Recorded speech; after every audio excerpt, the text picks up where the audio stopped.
Peace, peace, Mandy. Peace, peace.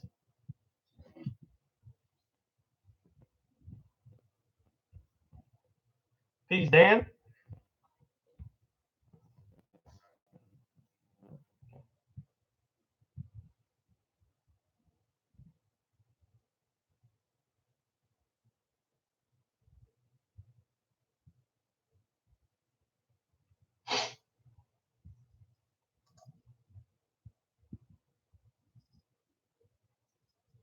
Good to see you too, Mandy. Good to see you too.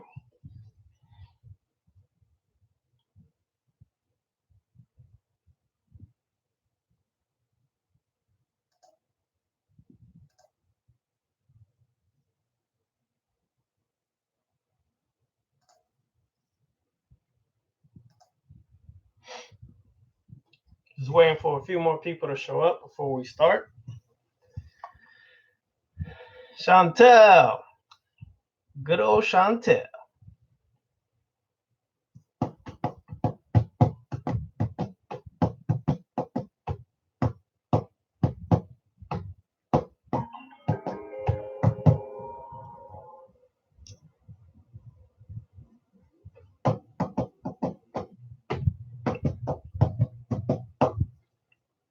Couple people more. We'll get started. Today's topic is steps to become a god on the left-hand path. How to become a god on the left-hand path. As soon as a couple more people show up, we'll get started and start rolling from there.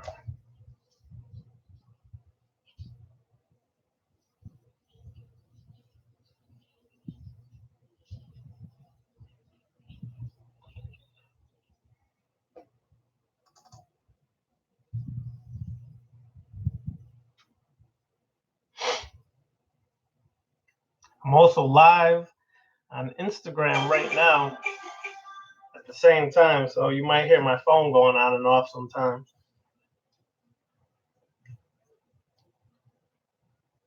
Yeah, for you, some of y'all who know that's ESPN, but that's a different story.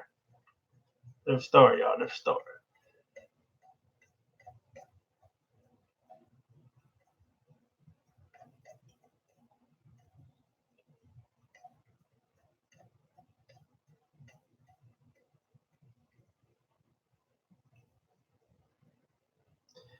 All right.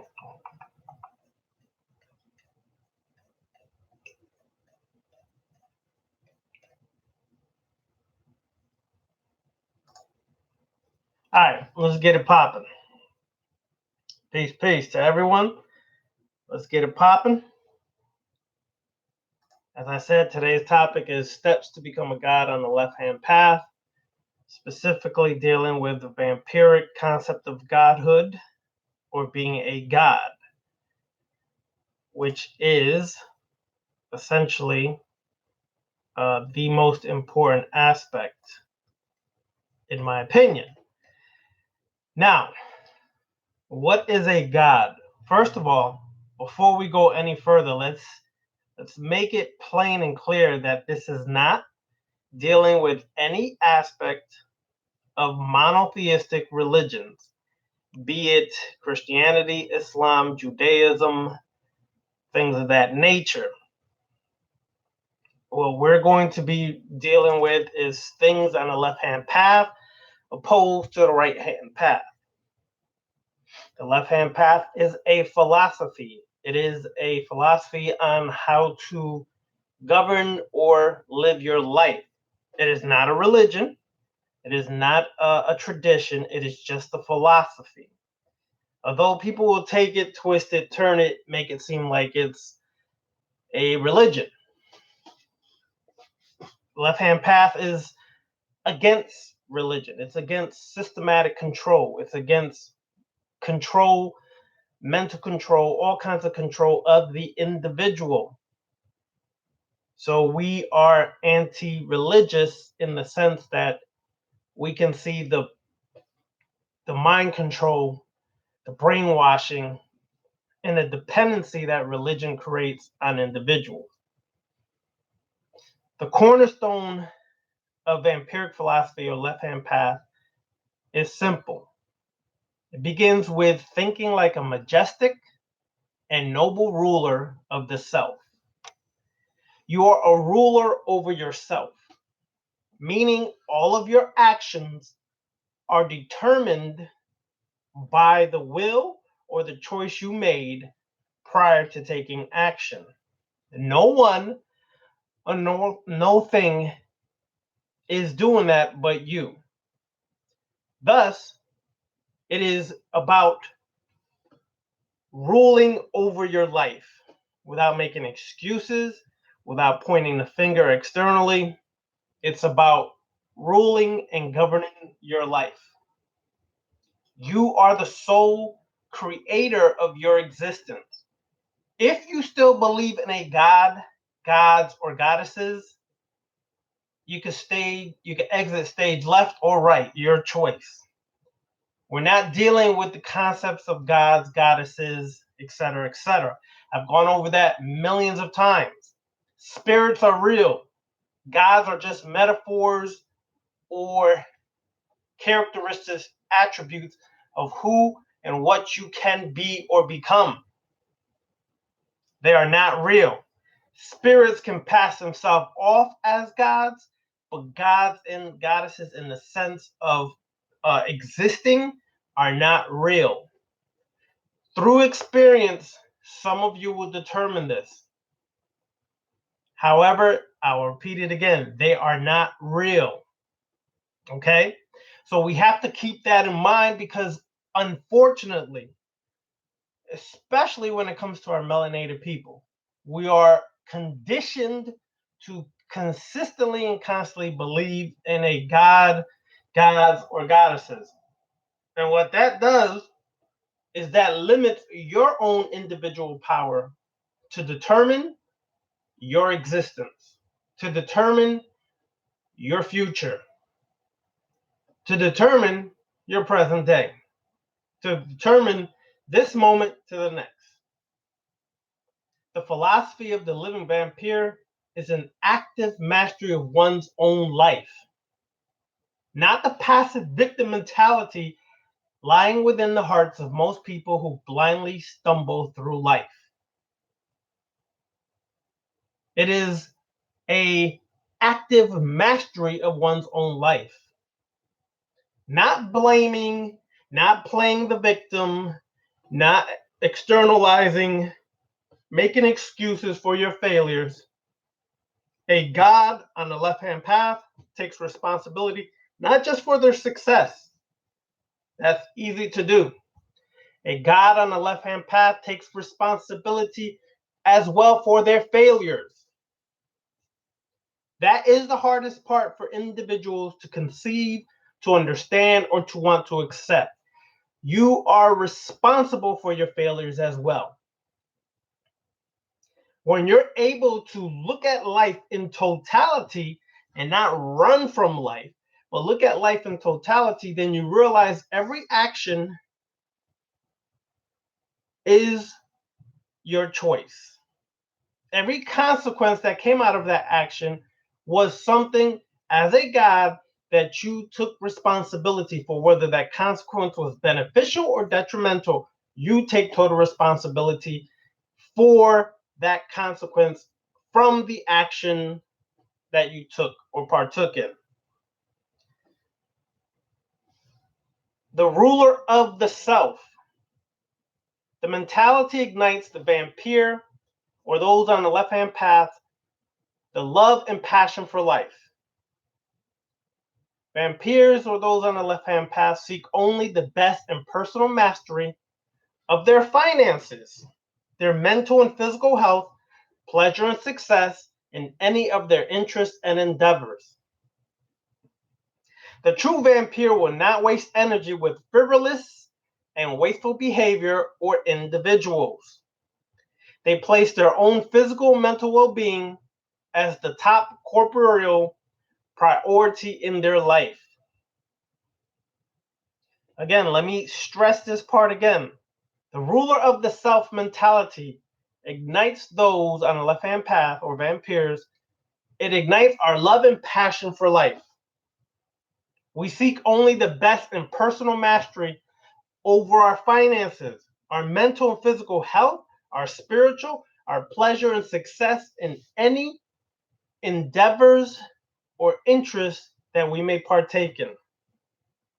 We seek to master all aspects. The problem that I've seen for years walking on this so-called conscious path is that people would rather not deal with their physical, not master their physical, and go spookville into straight spiritual. But they forget they're in the physical. You are in the physical. So if you're in the physical, you should master physical things. That does not mean, however, that you bypass or ignore your spiritual. That means that both enhance each other. But you're in the physical. I love the excuse, oh, money's not everything. Money is not everything. You know who says that? Poor, broke people. Not so much just broke financially, broke mentally. They feel that there is no financial success because their mentality is that of a failure. So they seek to do or endeavor into spiritual things as if that answers their physical failures and weaknesses. In the left-hand path, we take our weaknesses and turn them into a strength. If you are weak financially, you don't know how to budget your money, you don't know how to invest your money. We want to master that on the left-hand path. So what we do is we study our ass off to learn how to master the financial aspects of our life. Because it comes a point in time where the finances, and you'll find this out, will be important in your spiritual endeavors. If you need certain spiritual implements, certain ritual tools or altar tools, and you can't afford it, then you're lacking a vital ingredient in your ritual work. Or you're going to go borrow somebody else's. They're going to look at you and say, you must be crazy. My energy is stamped into this altar, is stamped onto this ritual tool. I do not share that. I do not give it out because you consecrated it. You fed it your energy. Why would you give that out? That poor broke mentality is for failures. We have to address that because people on this conscious path think that it's okay to be broke. It's not. But yet they're quick to say king and queen. Show me one broke pharaoh in ancient Kemet. Please, show me one broke pharaoh in ancient Kemet. Show me one broke chief in ancient times. You can't, because they knew that finances was connected to your spirituality. The more abundant you are spiritually, it should translate into your physical financial success. If not, there's something that's not going or being done properly. You might need to address that within yourself. The vampire, or those on the left-hand path, never sees failure as anything more than a lesson and challenge about how to reapproach an issue and the obtaining of success. Those on the left-hand path embrace all different facets of life, both positive and negative. Yes, you know, there's many people who would rather run from negative, and those people are living in a sheltered mentality or world. You are living in a world, you are living in an environment where positive and negative, so-called positive and negative, exist simultaneously. Chaos and order exist simultaneously. And you can't have one without the other because essentially the vibrational degrees or frequencies of the same thing. Your perception is what allows you to look at something as positive or negative. But at any point in time, something that's negative now can eventually turn to be positive later in your life. It's all in your perception and how your mind or your consciousness expands allows you to determine what's positive or negative. But on the left-hand path, we do not run from negativity. As a matter of fact, we embrace it because we understand that negativity is also a reflection of parts of ourselves that may need to be mastered, that we may need to take a journey into that abyss that continuously produces negative results because of one trauma, two conditioning, three programming, wounds, pains, insecurities, doubts, all these things that could have occurred since childhood to the present day. We analyze and study every aspect and part of ourselves, but never run from that negative part of ourselves. We learn to embrace it, master it, control it, and learn how to utilize it for success. The vampire, or those on the left-hand path, embrace all different facets of life, both positive and negative, and does not seek to be placated or placated by false and simple-minded notions. Life is the ultimate experience. And being grounded in reality, the magician, the left-hand path practitioner, the vampire magician, is fully aware that the heaven or hell is of the mortal-minded population and perceives itself simply as limited to heaven or hell. But those who understand the concept know that they have created themselves to exist in this environment to graduate to a new level of consciousness, understanding, and a new journey. As long as the true magician is still alive, they will stop at nothing to get the most out of each and every moment. Before the final second death is truly the only destroyer of the self. What is the second death? On a side note, your first death is when you were born.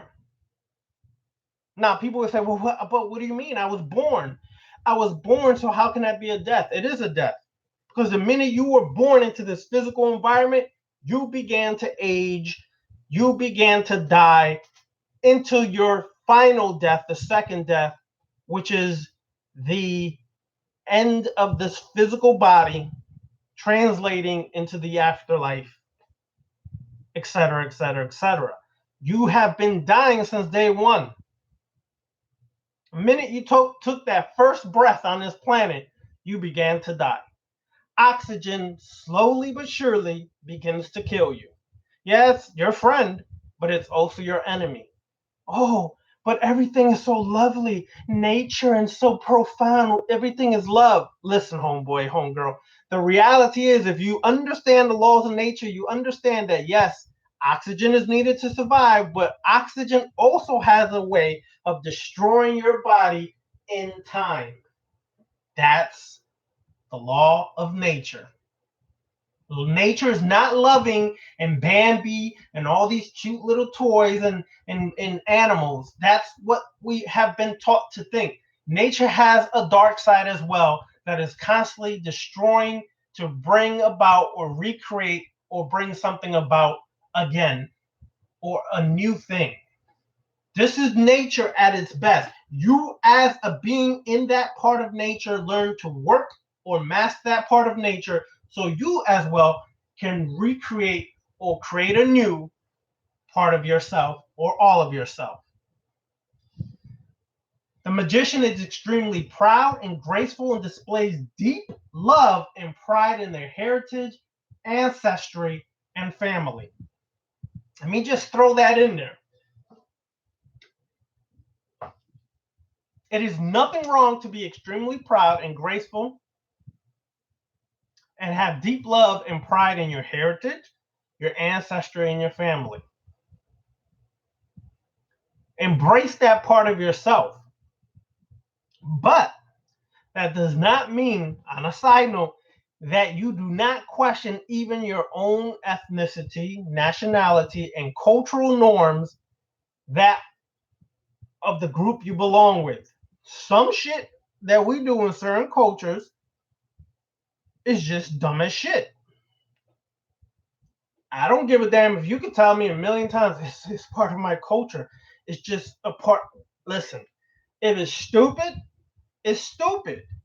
You have to be brave enough and strong enough to question that part of your upbringing, of yourself, because those on the left hand path, those who are really about magic or sorcery or whatever you want to call it, witchcraft, are consistently questioning every part of their existence, their society, their traditions. They continuously question every part of that. And when you understand that, you start to develop a mind of exploration that can lead you to expand that consciousness. The vampire, the magician, the left hand path practitioner moves forward in a world where they are their own God. Only they, let me say this again, only they and no one else can truly judge and satisfy themselves. No one can judge you, only if you let them. And no one can satisfy you, only if you let them. People are always looking for someone else to bring pleasure, happiness, and joy to them. That individual can only share their happiness, their pleasure, or existence, but they can't give you happiness. Your happiness is stimulated from within yourself. It comes from within you, and you share with somebody else, and that happiness you share with each other. But to look for somebody else to provide that for you means you're still dependent and have no real connection with your true self. Your true self is what gives you the happiness. You can share in that happiness, but don't look for somebody else to give you that happiness, because you're only setting yourself up for hurt and pain with it. I'll say this again. The number one reason why relationships fail, from my opinion and experience, is unrealistic expectations that we put on each other. We put unrealistic expectations on each other. And because we put those unrealistic expectations on each other, we're destined to fail in the relationship, and the relationship is destined to fail as well.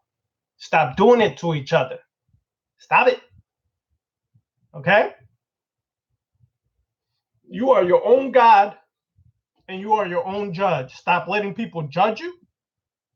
Stop letting people make you feel like you have to be a certain thing, live a certain way, act a certain thing, dress a certain way, listen to certain music because you're this, because you're that. Nah, you're being controlled by external forces when you allow yourself to do that. Determine what you like. Determine what you love to listen to as far as music, what you like to eat. It doesn't always have to fit into your cultural norms or patterns. It could be something totally outside of that. But if it brings you joy and happiness, so be it. You do it. I love this quote by Stan Lee. And coming from my notes, so I'm going to share this with y'all. Stan Lee, who's one of the main Marvel Universe writers and founders of many of these comic book heroes that are in movies today, says, with great power, there must also come great responsibility. That quote I thought I wanted to throw in here because, yes, you are your own God. You are your own judge, and you determine your existence. However, with that comes great responsibility. You must be responsible for all your ways and actions, all your success and failures, all your pain and trauma that leads to habitual patterns that can be destructive. You are responsible for as much power as you gain. Is as much more responsibility that will fall on your shoulders. Can you be responsible? Can you take responsibility for those things in your life?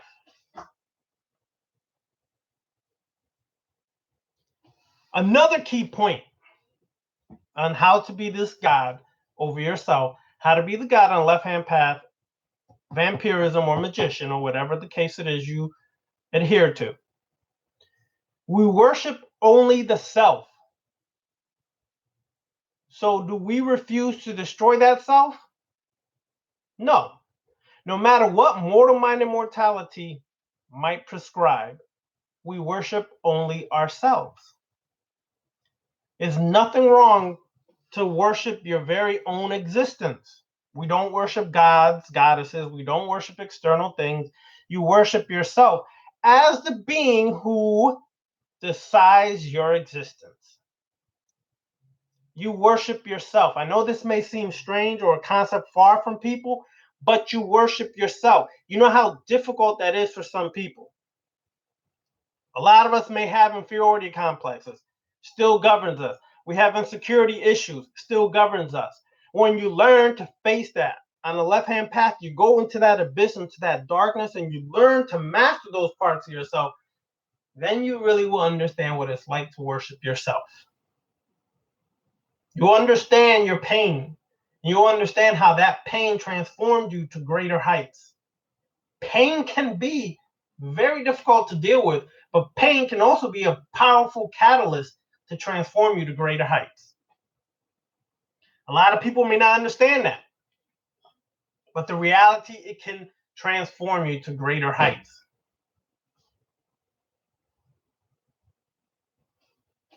It's okay. Now, this is going to be a little something for others, but we got to deal with it anyways. It is certainly worthy to help others. Nothing wrong with it. But much mortal-minded behavior of this sort stems from altruism or true love of others. Not from that, but it comes from conditioning and selfishness. Mortal-minded sacrifice truly fosters an empty sense of false superiority for the martyr and can consider themselves better than others on account of their sacrifice. This is why Christians, Muslims, Hebrews, and other people of traditional religion, monotheistic religions and other traditions have this martyr superior type of mentality. Oh, I sacrifice for the greater good. I sacrifice for Jesus. I sacrifice for Allah subhanahu wa ta'ala. I sacrifice for Yahweh. I sacrifice for this. I helped this individual, so I sacrificed my time to help this individual, knowing all the while you really helped this individual not so much because it made you feel good, because you were hoping some kind of props, or so you got some kind of brownie point somewhere to say, Gene, oh, look at how special Marsha is. Look how special Janet is. Look at how special Roberto is, because he helped that individual across the street. And that's really why people do it, because they want the props that comes along with those kind of sacrificial actions that come with it. It's not wrong to help people. You can help people. But if you're doing it, do it because you truly, genuinely want to do it without some kind of reward coming from it.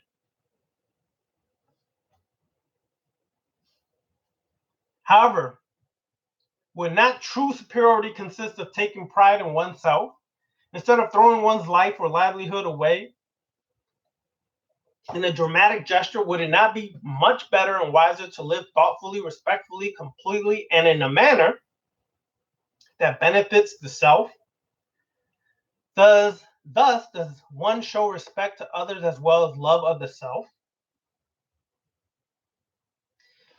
You can be nice and care for others, but if you truly, genuinely love yourself, care about yourself, you will do things that are more respectful for your mind, your body.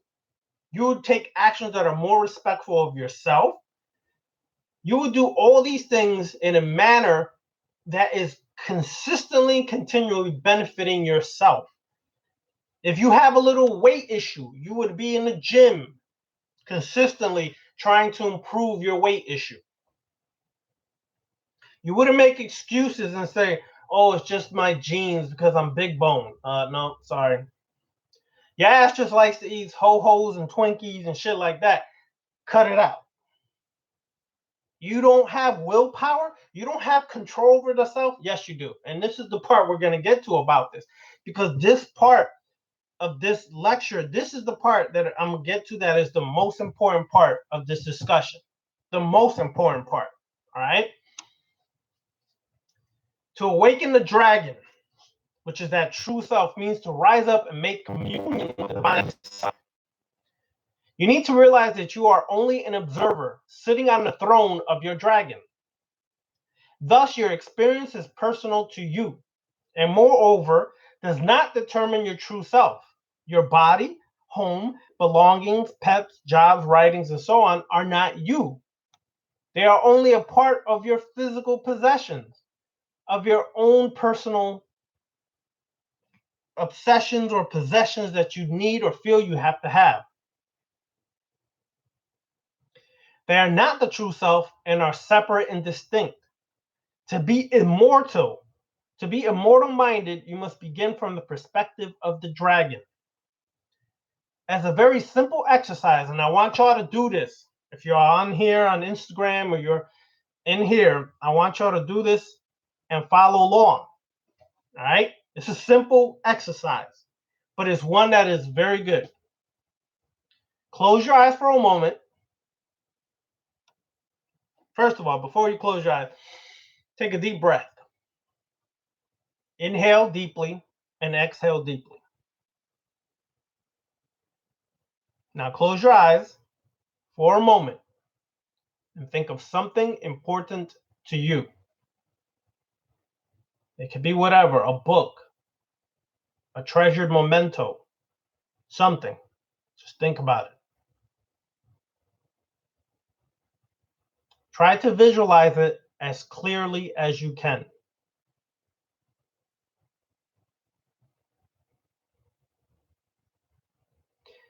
Once you visualize it, then ask yourself, where does this thinking take place? And where do you see the image? Do you visualize this image with your arm or your stomach or some other part of you, other body part? No. You visualize it with your mind. And the mental image is located in the area of your brain that is in the forehead, right behind the eyes and between the temples. This is where your throne is situated.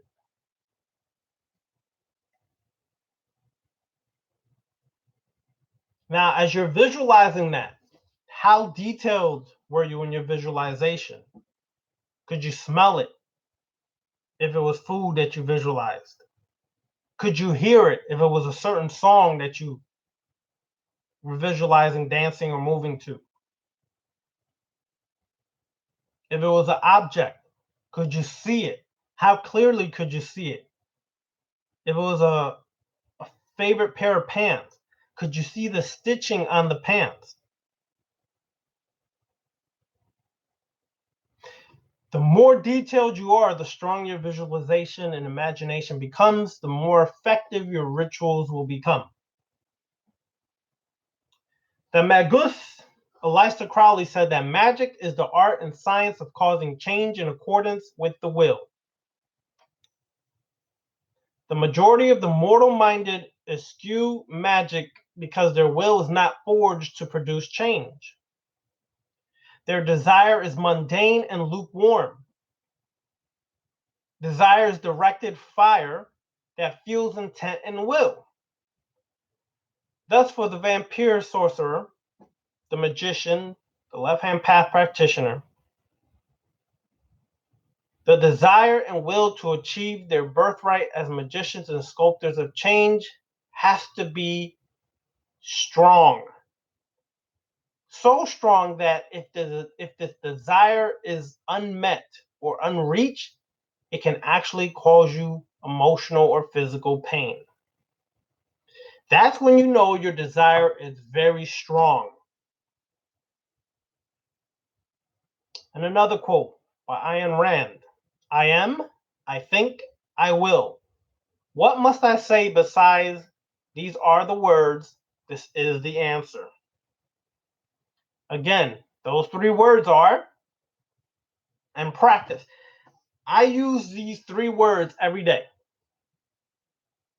Every day I use them in an affirmation, and it works. It's very powerful. I am. What are you? Ask yourself that. But when you do this, look in the mirror when you do this. Don't just look in the mirror and say, oh, how great I look, how sexy, how this. Try to get past that. Keep going further. Keep staring into your eyes. Keep it moving deeper into yourself. Keep focusing on your eyes in a tunnel. A tunnel should come forth in your mind's eye of this journey you were taking, looking at yourself. When you bypass this exterior, you will feel and see something. That which you're feeling and seeing when you ask, I am, is the dragon, is the master, is the true self sitting in your throne looking back out at you. Ask yourself, I think. What do you think of yourself? Honestly, what do you think of yourself? Don't tell me all the great things you think about yourself, because for everything you think that's great about you, there's quite a few things you think that's shitty about you. What do you really think about yourself? Be honest. How completely honest can you be with yourself when it comes to what you think about yourself? When you can be completely honest, then you're on a journey to mastering more of yourself. And the last one, I will. You will do what? Whatever the hell it is you want to do. But determine what you want to do. State your intention. Fuel it by your desire. Make it manifest.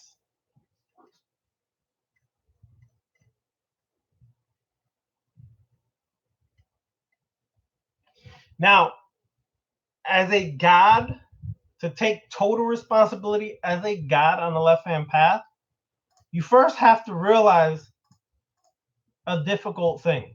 You know what that difficult thing is? That you are a God. Why is that difficult for certain individuals to accept?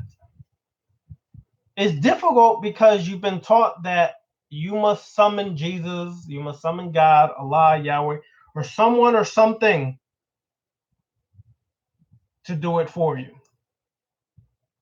But when you take and create this magical part of yourself that you are God, it comes with responsibility. And a lot of people do not want to take responsibility over their life. That is the problem. They don't want any part of responsibility over their life. And if you can't be responsible for your life, there's plenty of people lined up to take control over your life, be your master, so you could always be their slave or servant.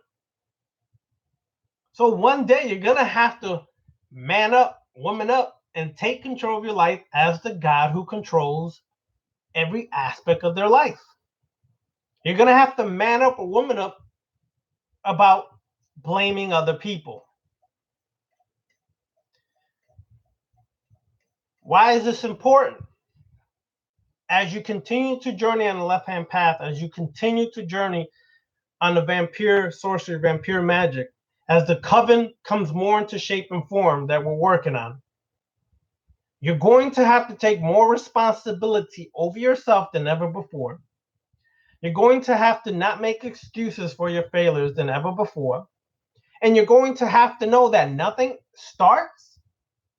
begins, unless you initiate the steps to make it happen. This is not Harry Potter. Okay? This is not Lord of the Rings. Good movies. But that's not dealing with reality. Okay? There's no one that you're going to shoot light from at the end of it. Unless you're smoking some good ish or taking some psychedelics, that ish is not going to happen. So you have to take responsibility and total control for your life. And if you're going to walk this vampiric path, if you're going to learn vampiric sex magic, you have to realize you're the god, and you have to take control of every part of that. You can't make excuses. You can't blame this person or that person. You have to understand that as a vampire, you're going to take and direct your will internally and focus on exploring the immortal aspects of your shadow self. You're going to have to take responsibility. You're going to have to take total control when you go into the abyssic mind of yourself and you start raising up shit about yourself you never knew existed, but has been affecting you since day one. You're going to find out of desires that are so buried deep inside of you that it will shock you when it comes to the surface. So, here's a little ritual for y'all if you want to try it. Some of y'all have a black mirror, a scrying mirror, as some would call it. Use your black mirror. Set your black mirror next to 2 black candles. The mirror should be in the middle. The candle should be on the right and the left. Okay? Your incense should be burning. Should have water on the altar. You've already should have done your opening of the circle, if that's something you do. And you're going to sit in front of this mirror, and you're going to invoke that deeper shadow, darkest part of yourself to take an abyssic journey deep into your subconscious mind. When you're looking at the mirror, take 9 deep breaths. Some of y'all may ask, well, why are you using 9? Okay. The 9 principles of you from ancient Kemet. The Ren, the Ba, the Ka, etc., etc., etc. Okay? You take 9 deep breaths to activate those 9 aspects of yourself. Then you're going to repeat 3 times. Come forth, my true darker shadow self. 3 times. Come forth, my true darker shadow self.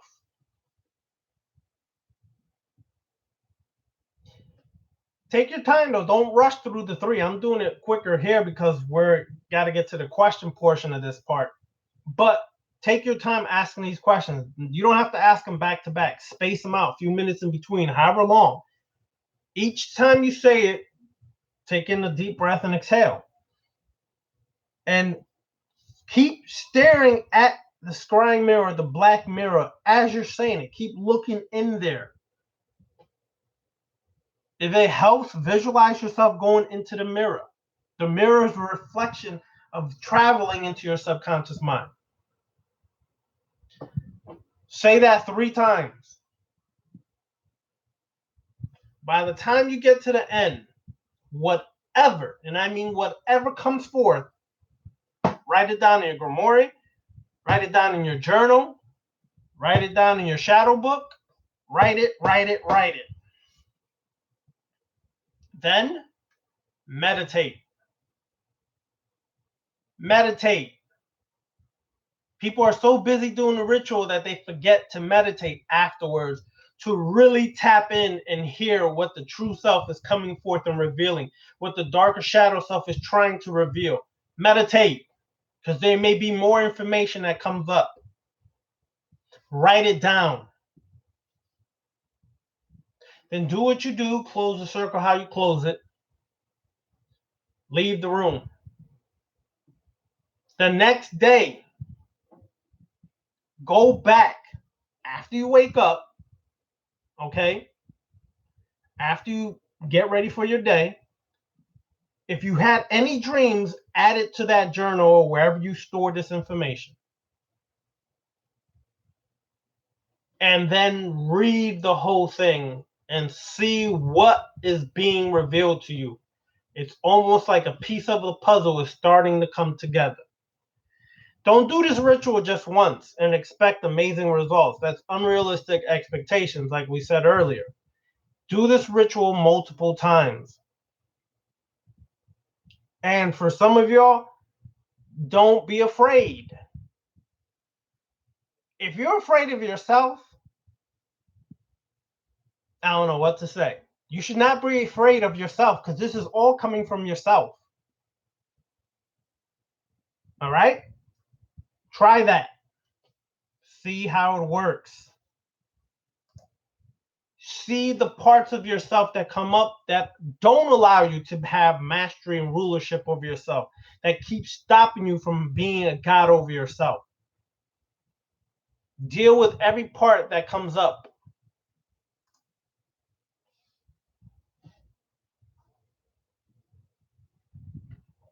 Crystal, how you doing, Crystal?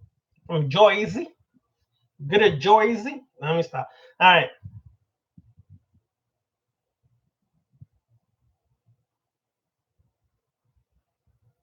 You're welcome, Mandy. Peace. Stay in touch. Hit me up on my email, darkoccultist99, if you want to stay in touch. Darkoccultist99 at outlook.com. All right, y'all. Let's start with the question part.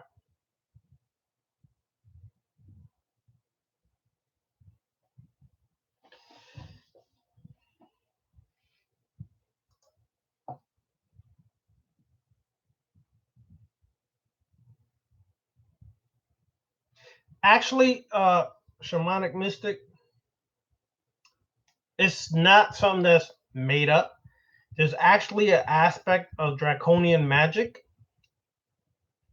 It's called draconian magic, and I'm actually going to do a class on that very soon. I received several requests, and that's something that we're going to discuss. Draconian magic goes back to many of the ancient civilizations, goes back to many of these different cultures. All right?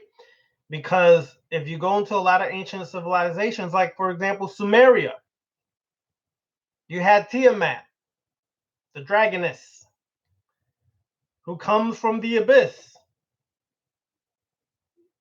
And if you follow the journey of Tiamat to present day, related to Lilith, related to Kali, a lot of these feminine warrior archetypes kind of have some aspects of Tiamat found later, more in present day terms.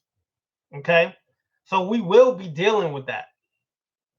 Yeah, New Agers try to twist a lot of ish up and move it around and make it all fluffy and crazy or whatever. We're going to go back to more of the origins of it. But yes, your dragon self, that true aspect of yourself, we're going to deal with that. You all right, VCat? We just getting to questions. We just dealing with questions right now. So you all good. If you got any questions, or you could read up on the chat, see what people are discussing, see if that pops off anything that you may want to ask. All right. First of all, let me clarify this. A consultation is different than a reading. A consultation is basically dealing with your spiritual life and going in depthly into parts of your spiritual life or certain things that you are either stuck or not dealing with, or we can bring out. A reading is more so sometimes using tarot cards, sometimes using cowrie shells, sometimes things of that nature, and you contact the spirits or the ancestors to reveal parts of yourself that you're not really paying attention to or focusing on. Consultation, just dealing with everything and anything about who and what you are, consulting about spiritual matters, even physical matters, things of that nature. Reading is just basically tapping in. Greetings. Better me for life, or LF. Shit, I'm over here making up words. I'm buffering. Girl, you might need to upgrade. You might need to upgrade your phone. Anyways, I'm playing. So, hit me with any other questions. Any other questions?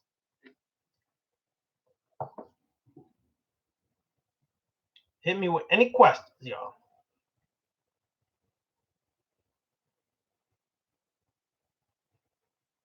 I know. Yeah, girl, you need to upgrade. Gotta get it.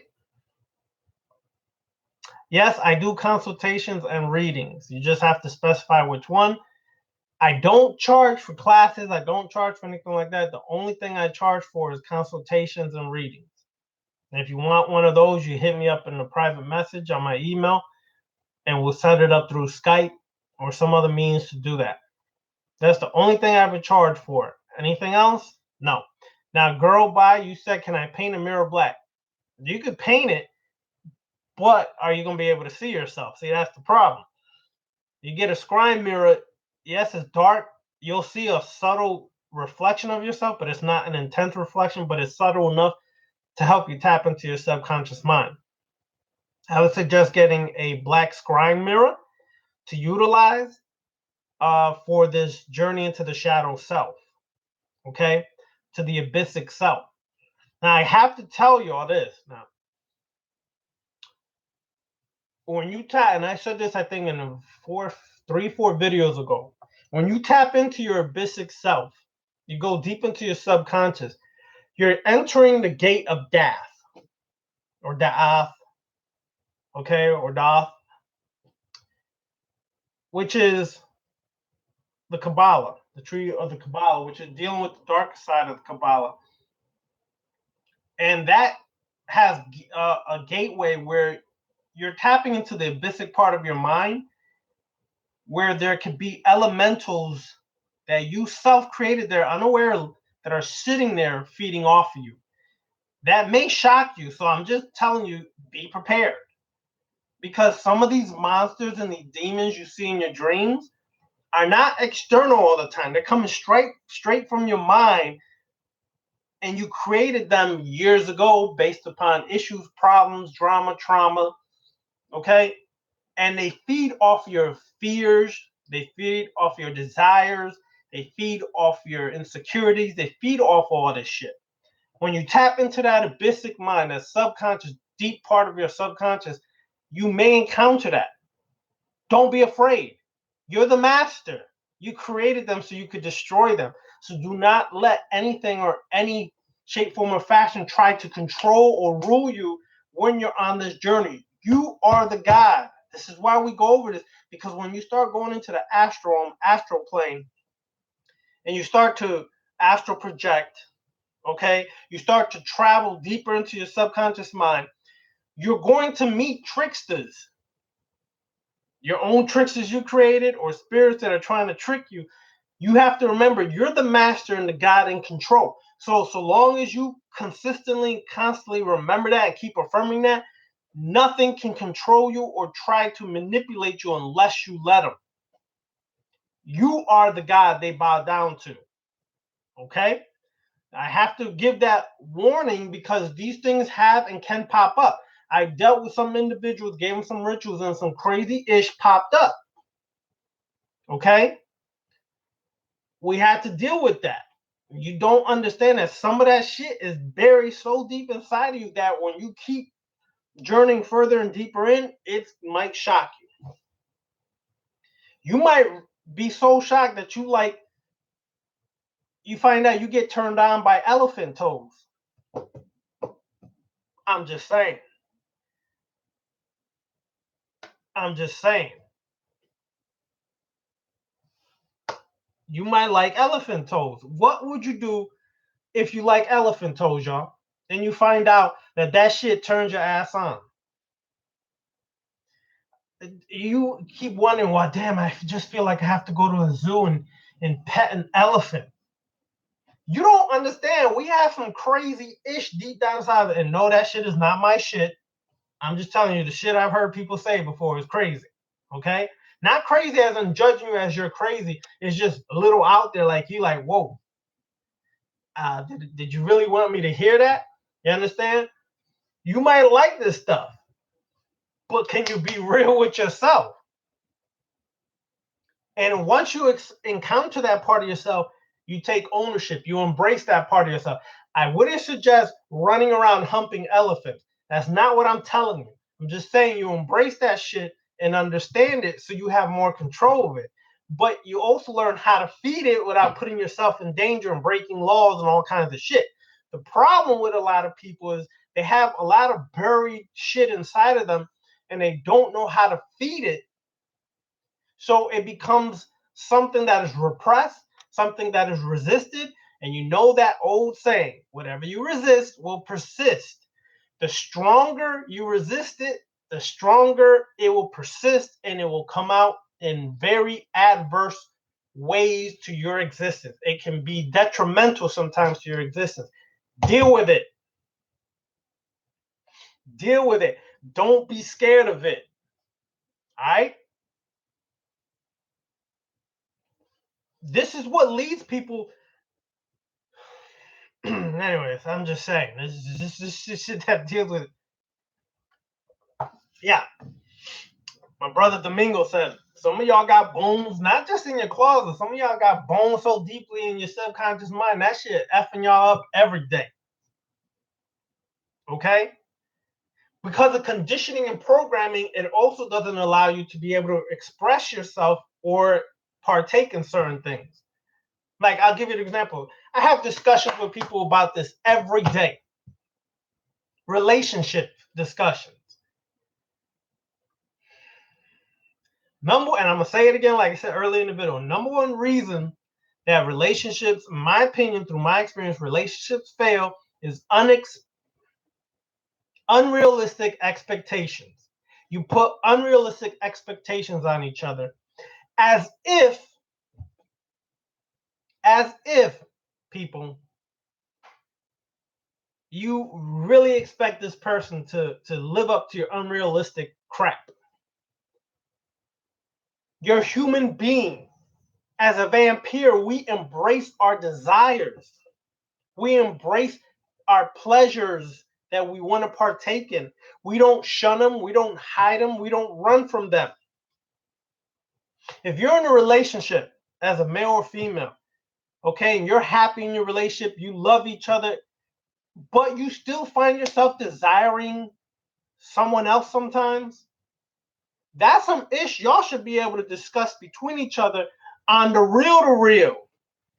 Put the jealousy, put the insecurities, put the doubts, put all that shit to the side and deal with that shit on the real. You're human beings. For you to think that your man is not going to look at another woman, you got to be out your straight mind, crazy, rabid mind. Straight up. Brothers, this is specifically for brothers because I think we're even more delusional. For you to think that your woman will never look at or desire another man is straight stupid. Straight up stupid. You are not always the best your woman has ever had. Many times, women will tell you that shit to feed your fragile ego because men's ego is more fragile than they think. I'm just being real. I had to deal with that shit within myself for years. Men's ego is more fragile than they think. Every man wants to think that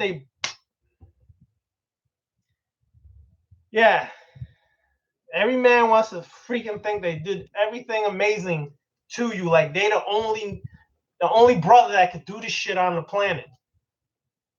Beat the brakes off you. All this shit that niggas say is stupid. There's always somebody better than you. Can you deal with that shit? Can you deal with the reality that there's someone always better than you? Can you deal with the reality that your woman might sometimes fantasize about another dude than you? I'm just saying because, it's always common to accept a man to do these things, but women have just as many desires, sometimes even more, than men. It's just that in this society, women get the negative stigma for feeling this way, or desiring these things. If a man does it, he gets props. If a woman does it, she gets all the negative slander and negative connotations and names that come with it. Hoe, bitch, all this, that. But your man, if he cheated on you, he didn't think he was a hoe, a bitch, and oh well, he was a male bitch, okay? When he did this shit, it's acceptable. His boys give him props, right? They big him up, all this shit. But if a woman does it, she gets slandered, negative programming. The left-hand pathway, break that shit. Annihilate that programming, that conditioning from society, from family, from friends. Break it.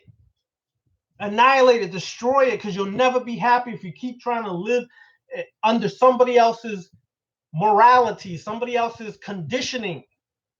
You'll never be happy. Break it up, slice it, dice it, annihilate it. Be real. You got to understand, you have to be real about these things. If y'all think your partner is never desiring somebody else, you're stupid. And stop being sneaky. Because if your partner, you don't know, you may tell your partner, yo, I think this girl's sexy. She might say, shit, I do too. You don't know that shit. But your ass want to be sneaky and do all this shit. And she might be like, this dude's stupid. He don't know that I want to try that shit. Anyways, that's another note. All right. I went on a little rampage there. All right, any questions now that I finished my side dialogue there?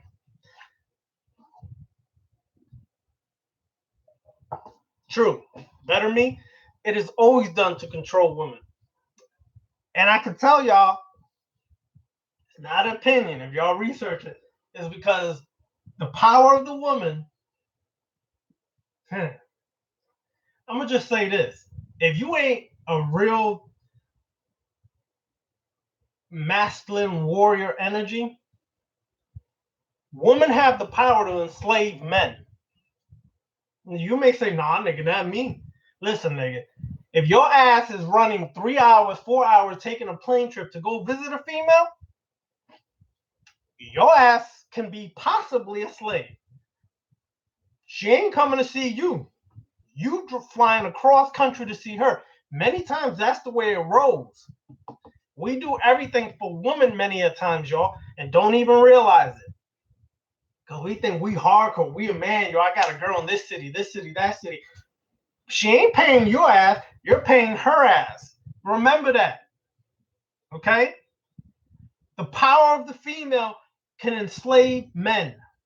And if you ain't right in your mind and you're not that masculine warrior and master that God shit within yourself, she can easily enslave you because the world revolves around that yoni.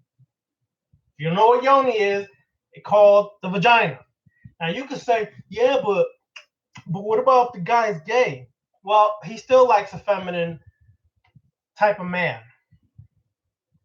There's always somebody who takes the feminine role or the masculine role in any relationship, even if it's the same sex. So please keep it moving. Somebody's always going to take that role some way, somehow.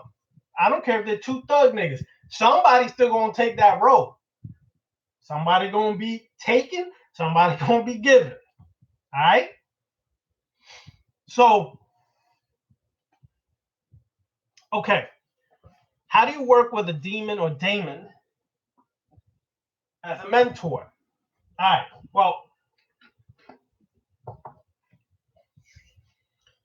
okay. There's your demon true self, which has been your mentor since number one. And there's a way to tap into that. Then there's a demon that you can summon or contact, which is a supernatural or true genius entity. I tend to work with the true self, accessing the true self, that demonic true self. And there's a great book for that. Shit, I think it's my mind went blank, but I know it's called The Black Ship. I can't remember. It's just, yes, The Black Ship, but I can't remember the author. Okay, great work in there on how to work with, contact, and summon your demonic self, as well as the mirror journey. The Black Mirror journey I gave earlier will help you contact your true self. But you're going to have to go through the underworld first to contact the true self. There's servitors. I have certain worker rituals that I'll share with y'all in time on how to create your own servitors to service things that you need done. Okay? One of the things you should concentrate on is contacting the demonic self, which is your true self. I wouldn't suggest always having an external demon, because some of them fuckers are tricksters. I would suggest tapping into the true self, tapping into the true self. Okay?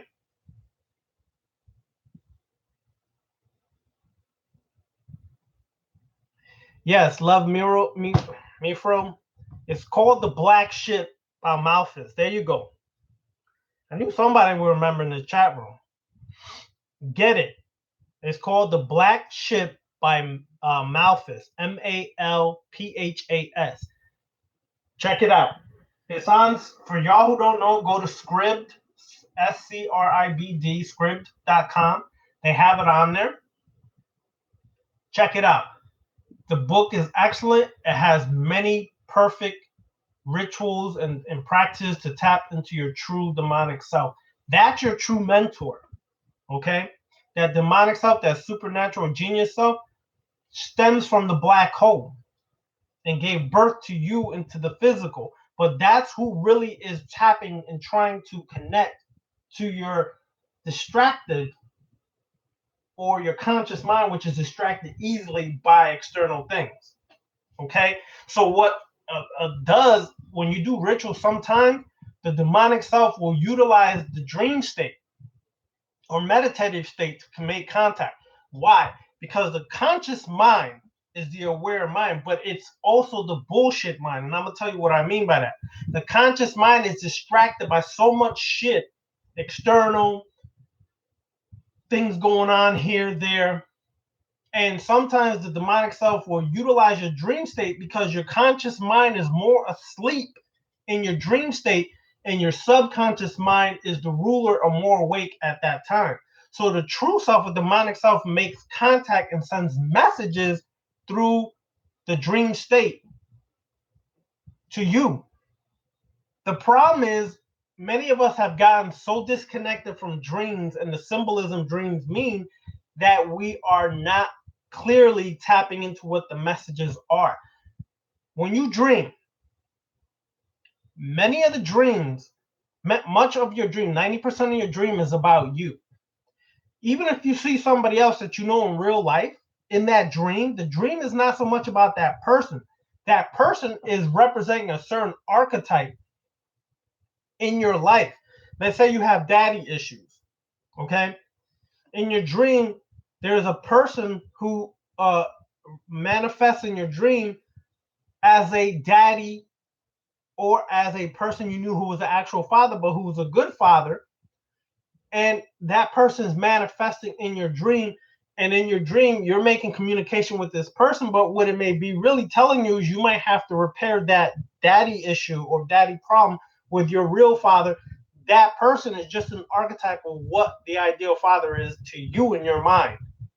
We're getting away from that symbolism. So sometimes the true self tries to share messages through your dream state, hoping that you dissect, evaluate, and understand the symbols to put the puzzle together to really understand what it's trying to communicate.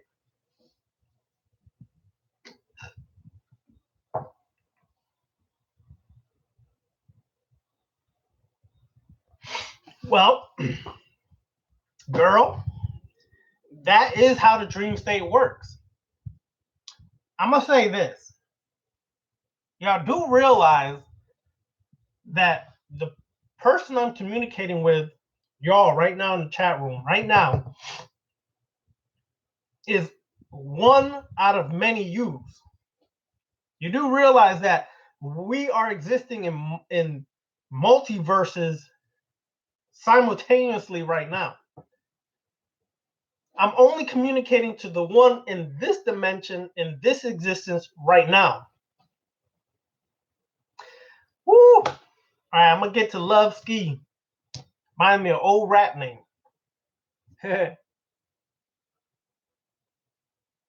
Yeah, reminds me of Love Bug Star Ski. Anyways, Love Ski 9 says, on this left-hand path, what would you say is the reason or cause of financial struggle? What needs to be changed in the subconscious?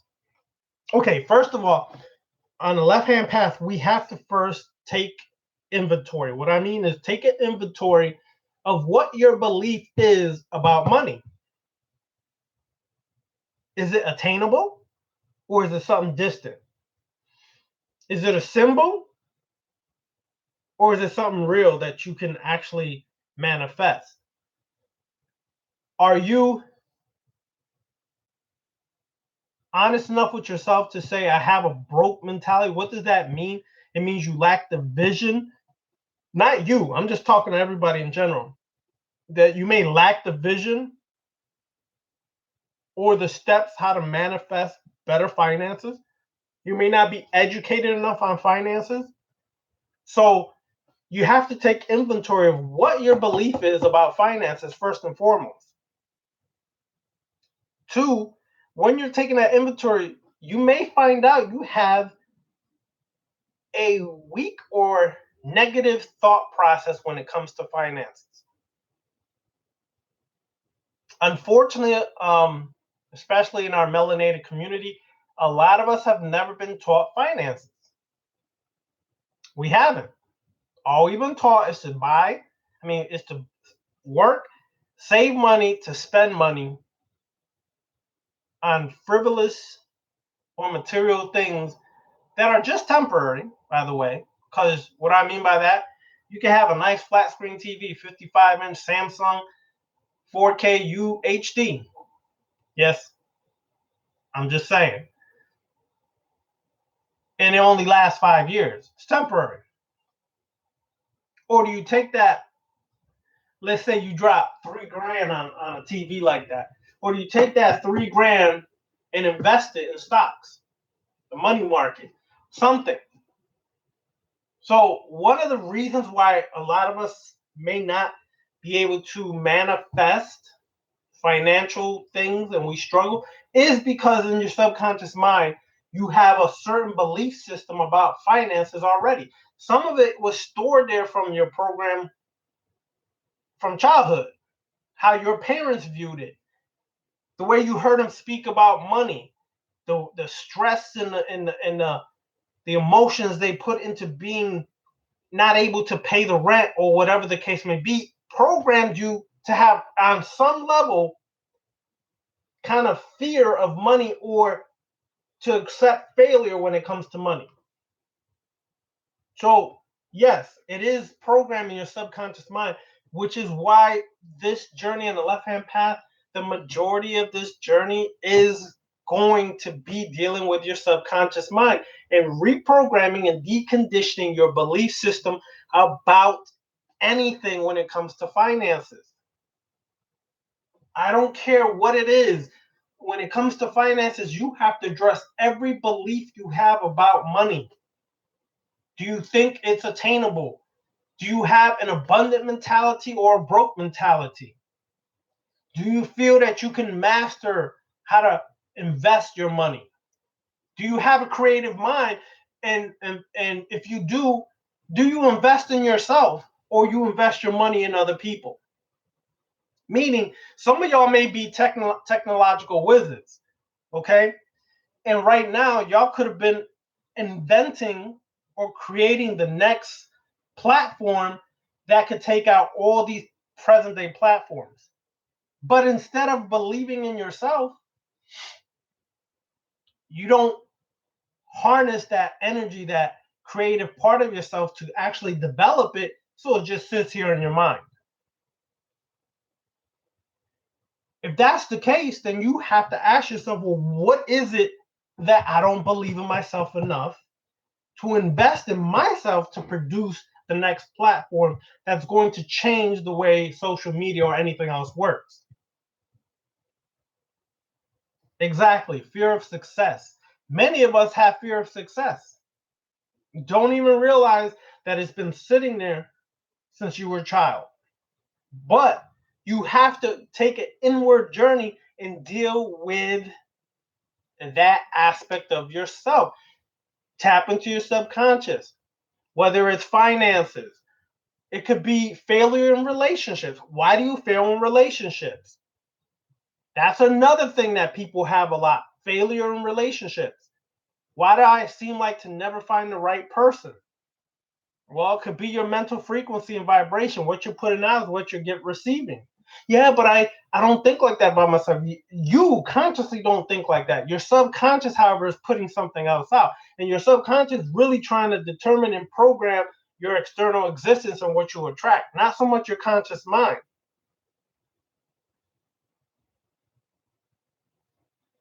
Period. Britt, that's correct. What you believe about yourself and what you deserve. Period. This is why when we started this lecture today, we went into that actually. What you feel about yourself.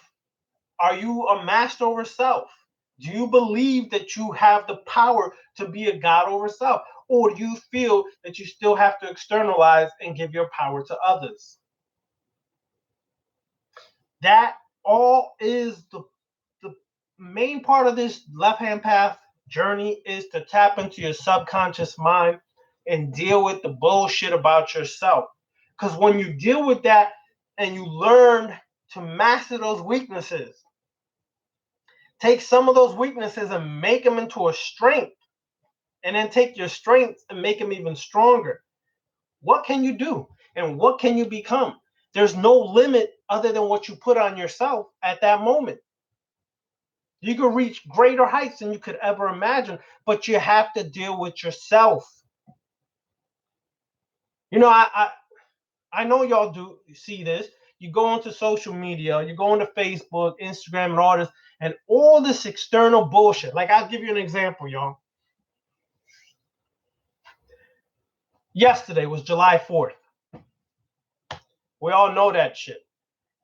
Anybody who's been on a conscious path knows the history of Independence Day, and yes, we were slaves during this time and all this shit. I'm sitting here thinking, yes, I know this. This is kind of obvious already. But instead of giving me all this bullshit and negativity, I'm thinking to myself, okay, y'all over here, fuck July 4th. And I keep saying, in my mind, I kept wanting to say to people who are saying shit like that, is fuck July 4th and fuck yourself. And they would have said, what do you mean? What I mean by that is, can you deal with your own bullshit and not worry about July 4th? Meaning, okay, we understand that shit. It's historical. Yes, we were slaves during that time. Our ancestors were enslaved. My ancestors in Puerto Rico were slaves during that time. Slavery did not get abolished in Puerto Rico to, like, what was it? I think it was 1873 or 78. Okay? They were slaves. All right? So we understand that. Great. Now, once that's said and done, the second thing is you. Okay, great. You taught me about Independence Day. What about you, bro? What about you, sis? What are you dealing with about yourself that is going to change things besides keep telling me about July 4th? Are you still going to be the same pessimistic motherfucker? Are you still going to be the same motherfucker that keeps giving me the same historical lecture and not giving me no substance on how to transform myself? Because if that's the case, keep that shit over there. I ain't trying to hear it. You understand? I know that shit. But what about the shit that you could offer people yesterday to make them think about how to master themselves, how to transform and change themselves? Because all that shit happened back then. And yes, it happened then. And the effects can still be felt now. But what are you doing to determine and control your life now? Because when you take control of your life, and make no excuses and master yourself, none of that shit can affect you. Only the limitations you put on your mind can affect you. That's the real deal. Deal with that part of shit, and y'all will start to learn to master yourself. Can you be honest and real with yourself? Can you say, you know what? I have a weakness. My weakness is I love motherfucking pizza. Okay? And no matter how much I work out and I'm trying to lose 20 pounds, every other day I find myself getting 2 slices of pizza. Can you be real like that? Or you still gonna sidestep, tippy-toe to the pizza shop, and still make excuses why your ass can't lose weight, although you know you should lose weight because your doctor told you that your levels are too high, you're on borderline getting a stroke or a heart attack. You gonna make excuses or you gonna make a change? See, that's the difference. On the left-hand path, we become masters over self, so we take responsibility for all of our shit, and we say, okay, if my shit is fucked up and my health is waning, I need to do something about it and not make an excuse to keep my habitual bullshit in effect. Well, Domingo, my weakness is chocolate too. But the question is, what kind of chocolate are we talking about? Dark chocolate, milk chocolate, caramel chocolate? Are we talking about the candy or are we talking about the female? Okay, anyway, there's another story. That's on a side note, y'all. But that's taking inventory and account of yourself. And there's ways to do this. If you have an obstacle or blockage, Sekhmet, Kali, Mantu or Mentu, Shiva, let's say, those are perfect archetypes to work with because they have the destructive energy. There's parts of Shiva that's not fluffy, y'all. There's Rudra, which is more of a very warrior type wolf, lycan kind of energy. You work on utilizing that kind of energy to overcome your blockages and obstacles. Okay? Sometimes to overcome a blockage or obstacle, it takes more than just love. Sometimes it takes ferocious, fierce energy. The kind of energy that'll bust down a door. That kind of energy like Thanos, what'll snap a finger and half the universe disappears. You can't pacify or sissyfoot your blockages and obstacles. You need to summon Shango type energy and use the axe to chop down that block, that wall, that obstacle that doesn't allow you, for how much you try, that blockage is still there that just won't allow that one breakthrough from going through. So you have to be able to use aggressive energy to do this. This is contrary to what they may tell you on the right-hand path or other magical paths. You have to be able to get aggressive with it. You have to use the chaotic energy sometimes to overcome it. You understand? You have to be able to. You have to be able to utilize that energy and not be afraid of doing it.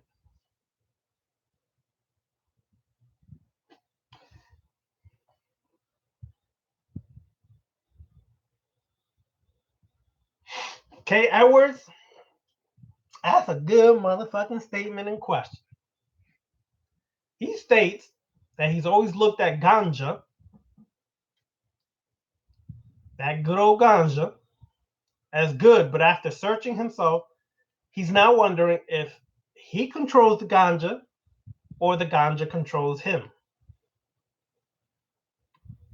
That's an awesome question to ask yourself. For all y'all who rely on some extracurricular substance outside of yourself, ask yourself, Are you relying on this to reach higher levels? Are you controlled by this to reach higher levels? Or can you do it on your own? So you got to understand, you do realize that for melanated people, weed is interactive with your melanin. That's another story. It's why it's hard for a lot of us melanated people to break free from it, because it interacts and synthesizes with your melanin. But that's a side note. Go check it out for yourself. Okay? So, I used to smoke weed. My brother Domingo know that shit. We used to do some of that stuff. One of the reasons I stopped is because I was a dancer. I was trying to be top-notch shape when I danced. So I don't give a shit how high or good I felt. I wanted to be in tip-top shape. And I just left it at that. So understand, if you the God, and that's what you decide to do, no doubt, if you feel that you can be the God of the ganja, the God of the kush, or whatever it is you want to smoke, if it's legal in your state or you are under medical marijuana, I must make that disclaimer, y'all. Just want to say that. You want to make sure that you are, in fact, the God over that. But be brutally honest. Notice I didn't say just honest. Be brutally honest that you're the God over that. Don't just be honest to still make an excuse to do it, and you're only partially honest. Be brutally honest. Are you really the God over that? Because I have a question for y'all right now. For y'all who feel that you need to do it. I'm not saying this in a negative way or trying to belittle anybody. But if for any reason weed or recreational drugs was totally eliminated on this planet, if it was a way found to totally eliminate it, how would y'all get to that level without it? Just ask yourself that, and you'll know if you're dependent on it or not. All right.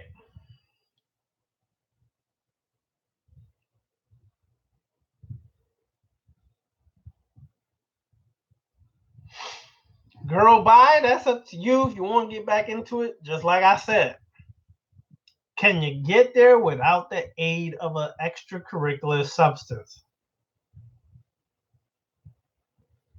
Death Illusionist 609, no doubt, that's true, 100% concur and agree. Death Illusionist 609 says, have control over every and anything you do. Everything and anything you do. The minute you lose control, you go back to being a slave or servant, and the person who's ruling or mastering over you can do anything to you, and you let it happen because you lost control. Substances, anything. Master every part of yourself. That is the real deal. Can you master every part of yourself? Not a little bit, not a great bit, all of it. Can you master every part of yourself? One of the first things we're going to deal with the Vampiric Coven, for those who are interested, and we start putting the degrees out. The first degree is going to be dealing with belief. Belief about yourself. And there's going to be work and rituals, homework, and everything to deal with yourself. What you really believe about yourself. Can you be blood raw honest, brutally honest about what you believe about yourself? Not the shit that you want to massage your ego, make yourself feel good that I'm all this, that. The shit that you really brutally honest about, can you do it? Belief about yourself, 1. 2, what is your beliefs when it comes to religion? And are you still controlled by religion? Oh, and there's ways to find out, because in some respect, A lot of us still are totally affected by religion and don't even realize it. I'm going to give you a simple example how we're still affected by religion. And it's silly and stupid example, but it is true. What year are we in, y'all? I'm going to wait for a couple of y'all to type it in. What year are we presently living in? That we're told. Okay. Who else is going to type it in? So, we're told we're in the year 2001. I mean, shit, I almost went. That almost went far in the future. 2018 AD. Right? 2018 after what? What is the determining factor of 2018? 2018 years after what point?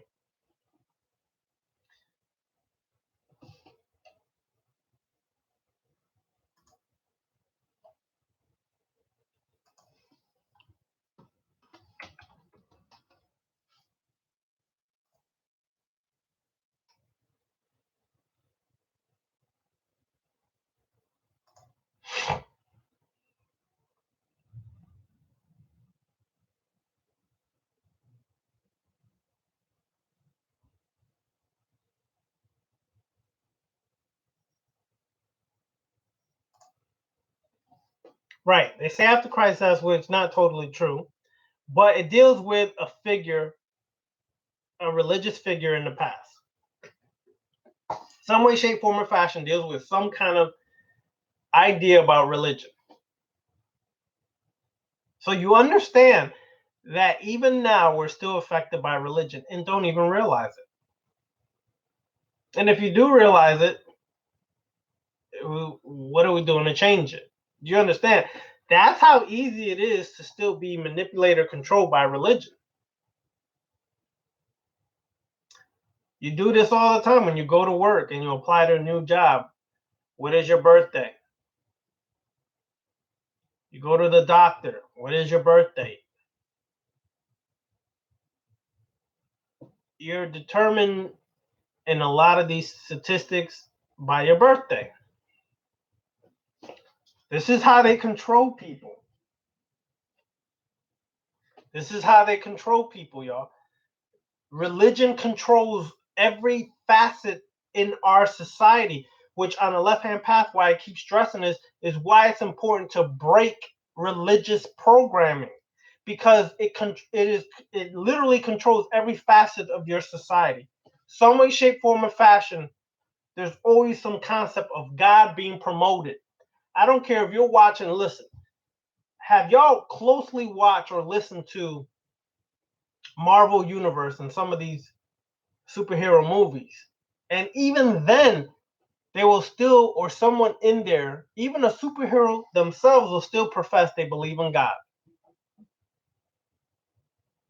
Do you understand? That is how brainwashing works at its best.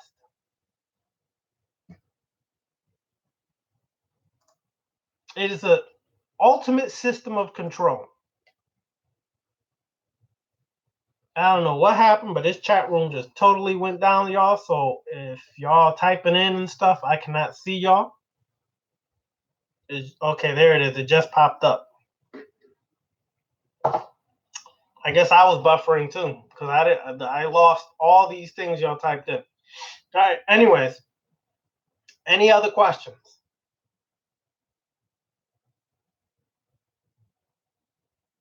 Any other questions?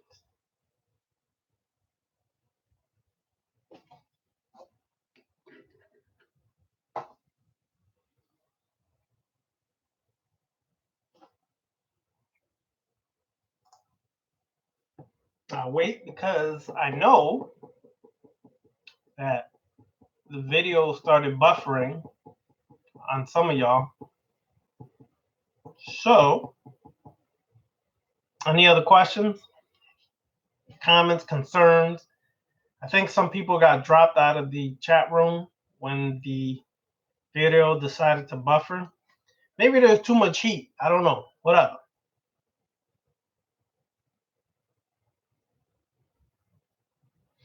All right. I'm going to give a few steps. I ain't going to give 10. A few steps on how to become a God. First, know that you are a God. Second, know that you control your life and everything you do. Third, you are a God. Fourth,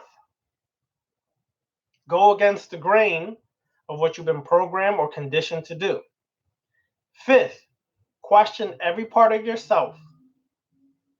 Question your beliefs, question your actions, question every part of yourself in detail. Do not be afraid to question yourself. That means your weaknesses and strengths should be addressed. Next step, stop making excuses for your failures and only taking credit or responsibilities for your success. No, you take responsibility for your successes and your failures. Next step, you are a God. Last step, realize that nothing external can control you or affect you unless you let it. Once you learn to tap into and realize how your subjective universe works, from your subjective universe, you can create your objective universe. Not the other way around. That's why in ancient Kemet, it is said, as within, so without. If it was the other way around, trust, in Kemet, they would have said the other way around, as without, so within. No. Specifically, it said, as within, so without. There's also another saying in Kemet that to basically look at yourself in the world, to allow the world to determine or affect you, is delusional, because you live or create from the inner self outward. So many words. I have the actual quote, but I don't have time to go look at it. All right, y'all? So these are the things you have to do. Be willing to take inventory of yourself. Be able to create rituals to be able to tap into your shadow self or your subconscious mind. Be able to address what your blockages and obstacles are and create rituals to overcome it. Do a thorough, in-depth study of archetypes that are warrior type or destructive type of archetypes that can help you overcome your blockages and obstacles. Meaning, you're not relying on the archetype. Gods and goddesses are not real. I know this offends some of y'all, but they're not real. They're metaphors, characteristics, personalities, and strengths and powers of what you can become, and was created by the collective unconscious because of fear. Spirits are real, and spirits can pass off themselves at any point in time as a god, goddess, or whatever, and that's who people sometimes interpret as being the God speaking to me. But then this is why there's thousands and millions of different depictions of the same one God, because the spirit manifesting has a different appearance than what you've been commonly painted over or shown to see, because spirits can pass themselves off as God. Demon spirits are gods. I fucked that up. Demons and spirits are real. Gods are not. I'm going to keep saying that, but don't believe me. Check it out for yourself. How can you check it out? Keep practicing astral projection. The more you go into the astral realm, the more you will see astral energy.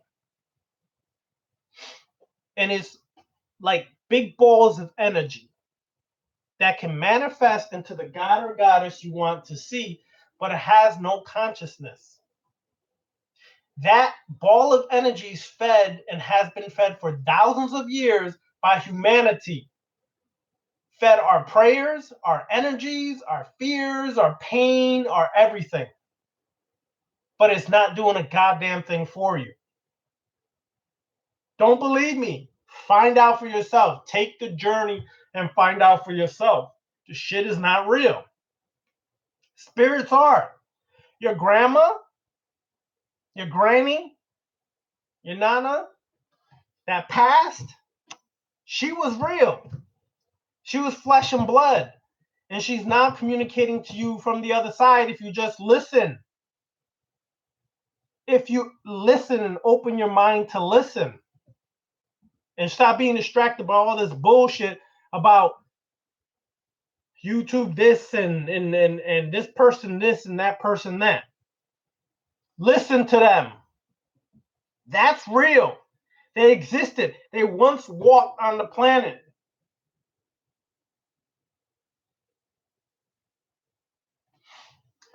Okay, that's a good question. I have a question here from All Bang Art on Instagram. What other possible clocks can we go by? Simple answer to that. Your clock. The day you were born is, listen, the first year of your existence is 1 year. Today, however old you are, is your clock. That's your clock. So essentially, your clock, if it's 25, let's say you're 25, your clock started on that day to where you are today on your 24th and a half to going on to 25th year. That's your clock. That's your calendar. You started from that day because you are your own God. So why not celebrate your own existence to the point and exact moment you are today and continue doing that forward? I hope that is kind of simple. A simple explanation, but it can be effective if you really understand what I'm trying to say. Your very first breath into this physical existence you're living now is the day your personal calendar began and is the day you should clock life and create that calendar from your first day of existence to the present day. That's how you calculate and clock that.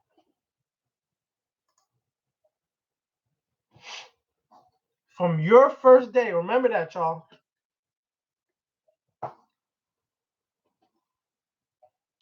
Calculated from that day forth on.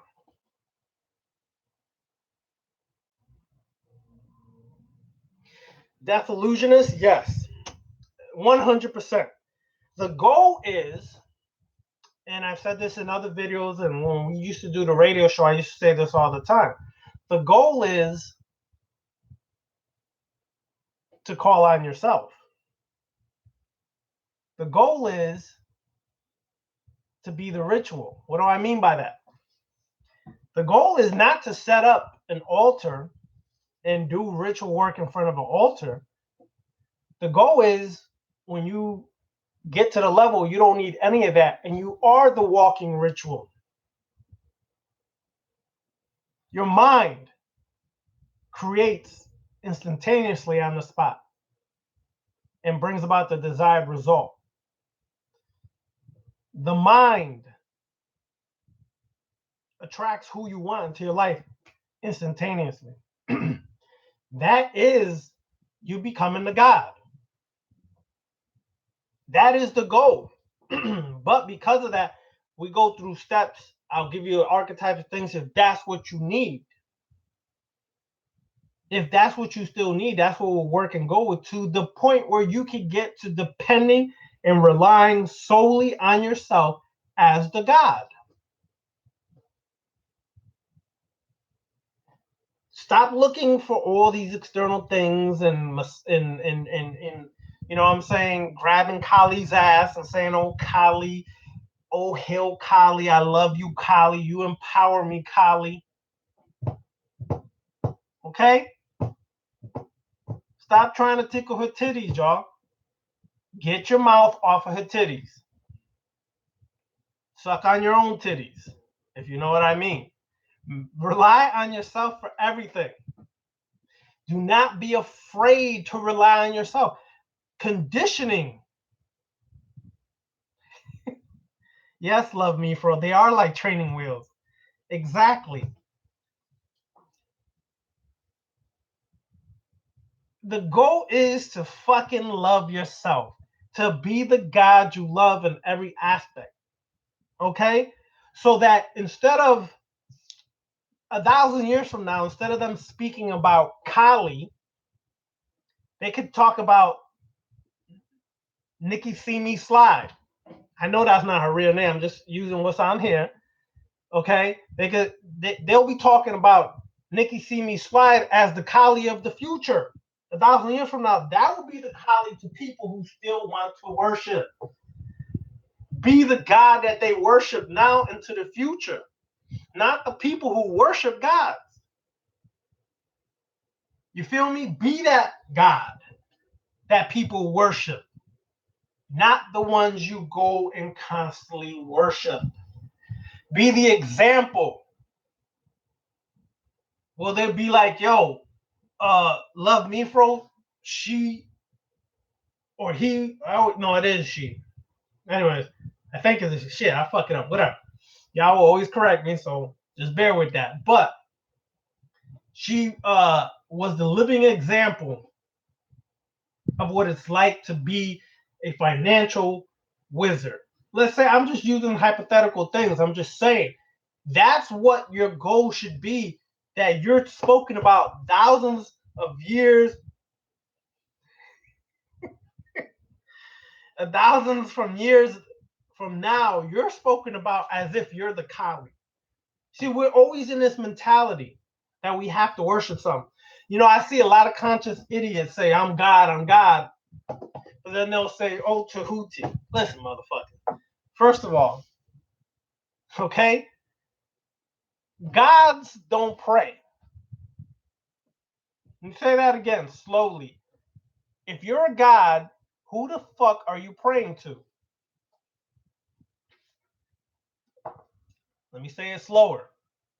If you are a god, as you profess on social media, on your memes, on your posts, then who are you praying to? Don't tell me the Most High, because you're back to religion again. Now you went Spookville and went external, and now you made a distinction between you as a God and some higher God than you. There is no God higher than you in your personal life.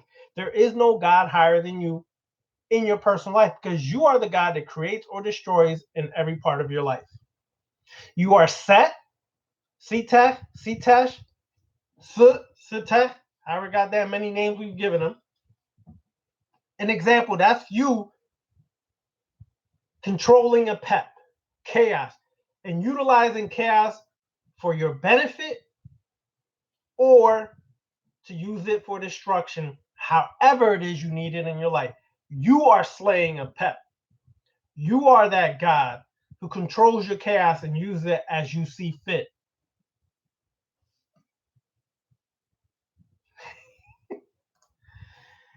That's a good one, Death Illusionist. I pray, Prey, on niggas that pray for me. No doubt, because they're feeding you their energy freely. So take it. Take that energy. That's what vampire sorcery and magic, that's a part of what it's all about. Especially if people are giving you that energy freely, I will pray for you. I just look at them and say, go ahead. Keep praying for me. I'm going to keep sucking up that energy. Charging up myself even more. God bless you. Yep, I'm blessing myself. Thank you. You don't have to always say it out loud, y'all. Like, I'm blessing myself. You could say it within your mind. If you want to be controversial, you can say it out loud. But you do realize when people say these things, they're really feeding you their energy freely. If you're a female and the motherfucking dude cannot stop staring at you, take the motherfucker's energy. He's freely giving it to you. He is so enamored in awe of you that he cannot help stare at you. That means he's freely focusing all his energy on you. Take it. It's not wrong, y'all. What's the law of nature? Predator or prey. And we're in nature. You are part of nature. You do realize that. We think as humans we're so great because we built societies and civilizations and cities. You're still affected by nature, whether you like it or not. The difference is on the left-hand path, you know how to control and master nature. You don't let nature control you. It's a big difference, y'all. But in nature, the law is predator and prey. You will always have that law, okay? Always have that law. I don't care how much you love Bambi, okay? I don't care how much you want to hug Bambi. If a motherfucking lion sees a motherfucking Bambi, Bambi got two choices, y'all. Run that motherfucking ass off or get took out. Nature. Do you think it's any different in your physical life as a so-called civilized society? No. It's just different rules, y'all. You have these corporations, you have these bankers, you have these billionaires, millionaires who make rules and laws to take from you, and you can't do a damn thing about it. For one, because you feed into their illusory power, and two, you don't know who the hell you are. Well, guess what? On the left-hand path, we choose to be the predator or the master. No longer submissive and subservient to your dominating ways. Nah, buddy, the script has been flipped. And we take the energy, it will get into your subconscious mind and manipulate your mind to get the job or to create the business you want and get the money you need. You can tap into anybody's mind and plant that seed and watch it work for you. You're not helpless, y'all. This is the ish that we deal with in Vampire Magic. I don't readily go over that in videos because some people may not be serious, and then you give them some of this and they're out there doing crazy ish and messing it up. This stuff we're going to talk about more in the inner circle. I'm in Orlando. I know some of y'all in all different places, but soon I'm going to start having live classes in a facility here in Orlando. All right? Just like Brother Benitez doing it in Miami, I'm gonna have it here in Miami, and I'm gonna have it here in Orlando and Tampa. I'm gonna work with my brother in Tampa, and we're gonna start doing things to complement what Benitez doing down there. So it's about taking all of this to the next level. Y'all, some of y'all are lethal teachers right now. I can see by some of the comments y'all put in here, some of the statements y'all make. Y'all lethal teachers right now. Be that. Because you best believe I get tired of teaching. I've been doing this so long, many years, I get tired. But I do it because I see that there's a level of awakening for this inner circle to form, that we can start planting the seed for people to master themselves and stop being slaves to these people who care nothing about you.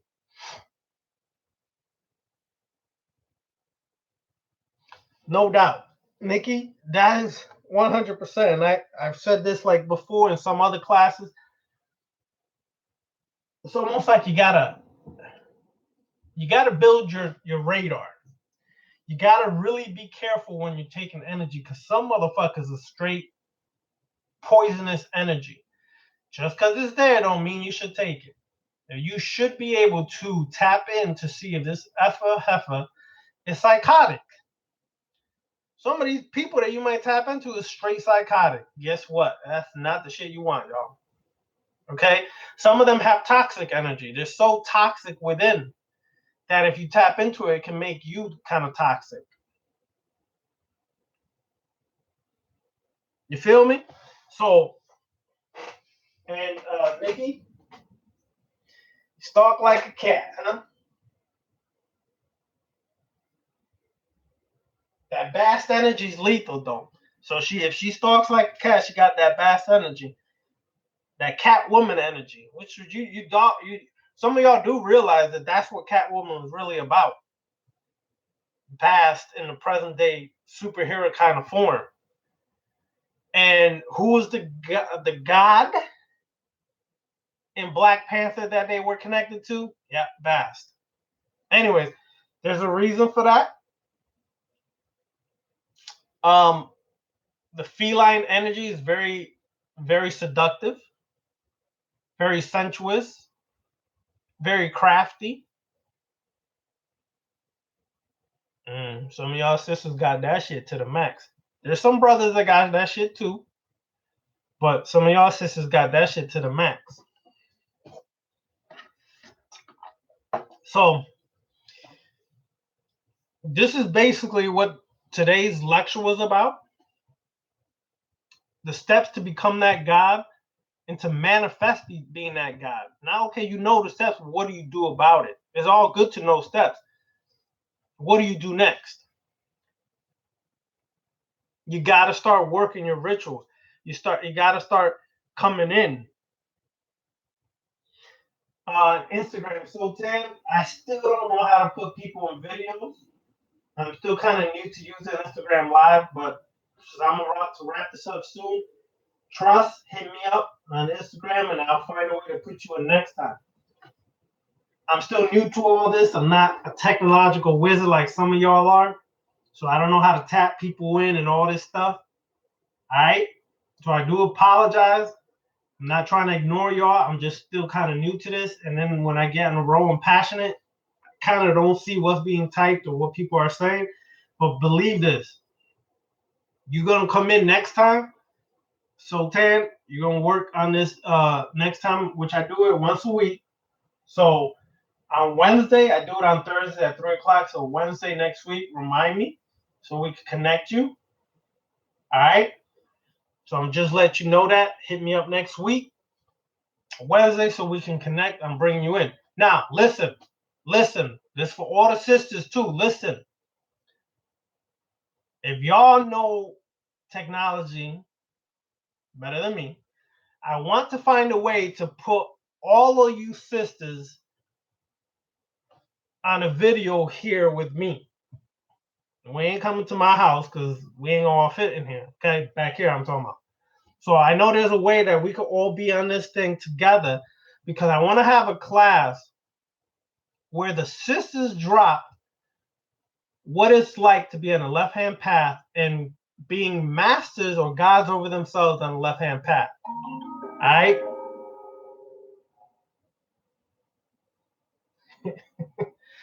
So I want y'all to help me find a way that we can get all of y'all here and that we can have sisters breaking down the experience and then segue into having a sister.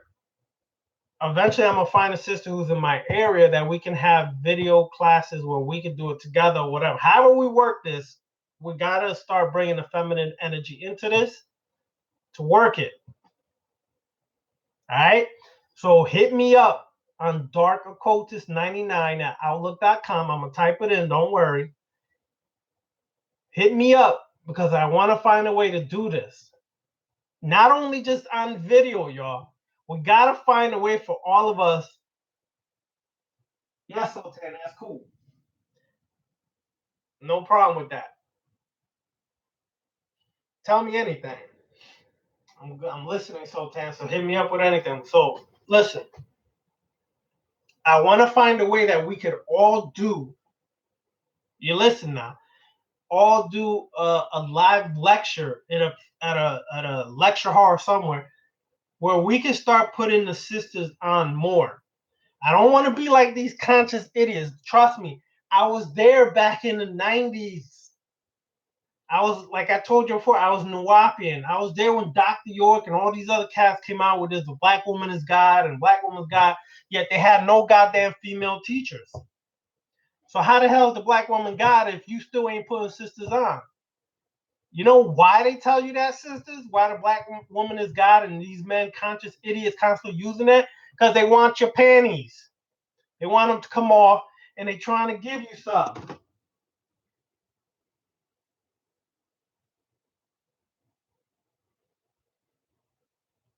Okay? They trying to get the panties. That's why they're telling you that. They really have no interest in bringing the God out of you. They just want the panties.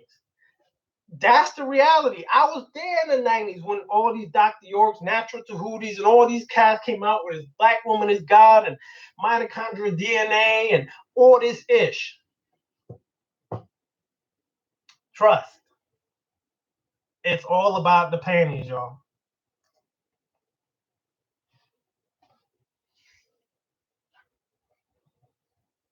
Yep.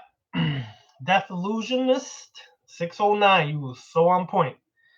There is no right or wrong on this path. There is no good or evil on this path. It is your perception of things that you either will label it good or evil. Okay? Some of y'all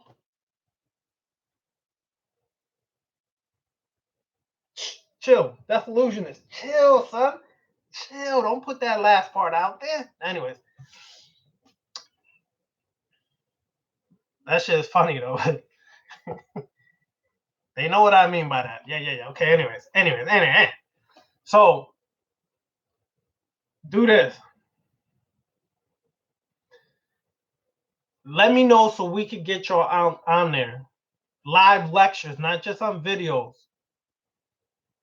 I was there when all that talk was, but I'm not about that. As y'all know, us when we were doing Awakening Universal Minds, we used to have sisters on there every so often speaking about left hand path stuff. Okay? We're not about this shit in the past where okay, we say all this but never put sisters on. Nah, it's time for y'all to get on. Plus, I get to rest. Save this voice. All right? So, any questions? Any last questions? I'm gonna take 2 last questions if anybody has them.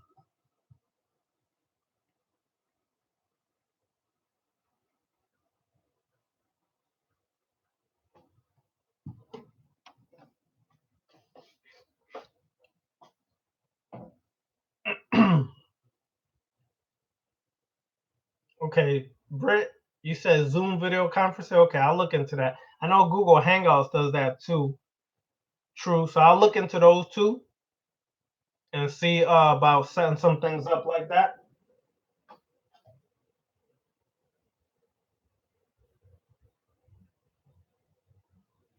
And Domingo is my brother Domingo. I know brother Domingo for years. I'm talking about years, y'all, since the late '80s, '90s, all the way back. Years. He's nice. He's nice with self-defense, combat skills. Sisters, he could share shit on how to be nasty with it. So if you gotta kick some ass, you gotta do it.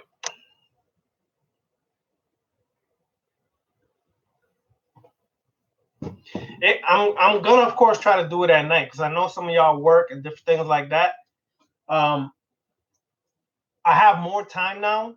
Some of my workload is settling down now, so I'm gonna try to start doing this maybe around 8 p.m.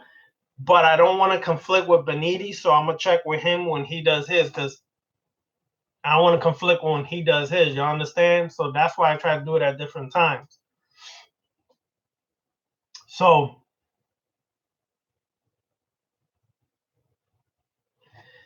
any last questions? Death Illusionist? Yeah, that's that.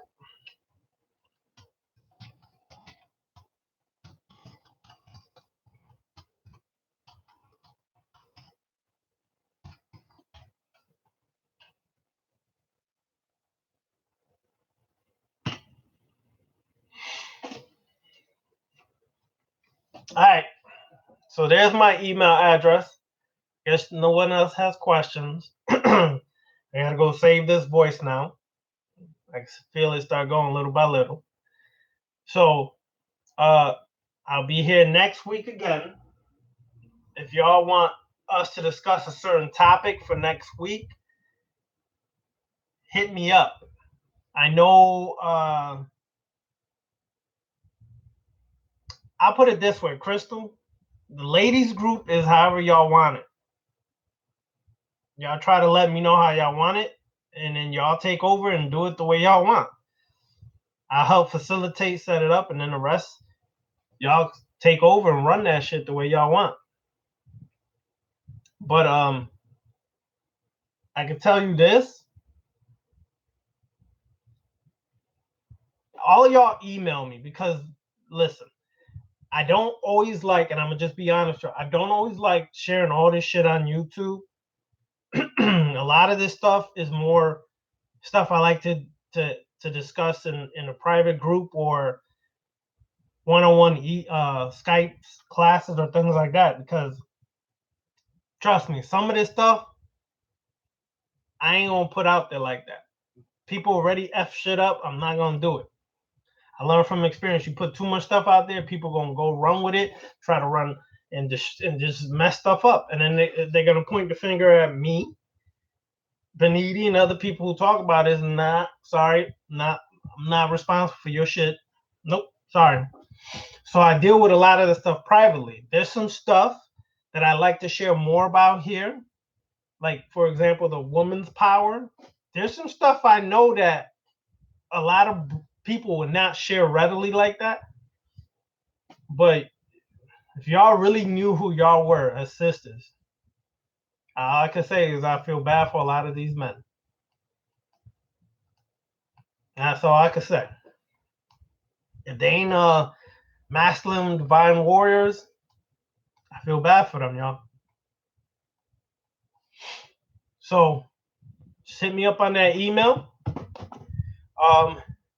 And I'm gonna see if next week, next Thursday,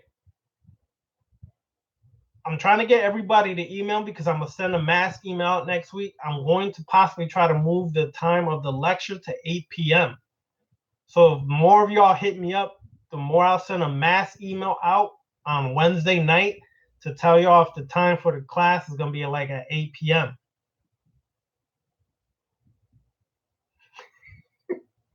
Well, I ain't fucking mopping shit or feeding grapes to nothing. I will kiss. No, I'm gonna stop. Woo, I almost let out. Okay, anyway, shit. It's time to finish this class, goddammit. Anyways, I'll do it at 8, but I'm waiting for y'all to email me because the more I have on the email list, the more I can send it out, the more we can all meet at the prescribed time and take it from there.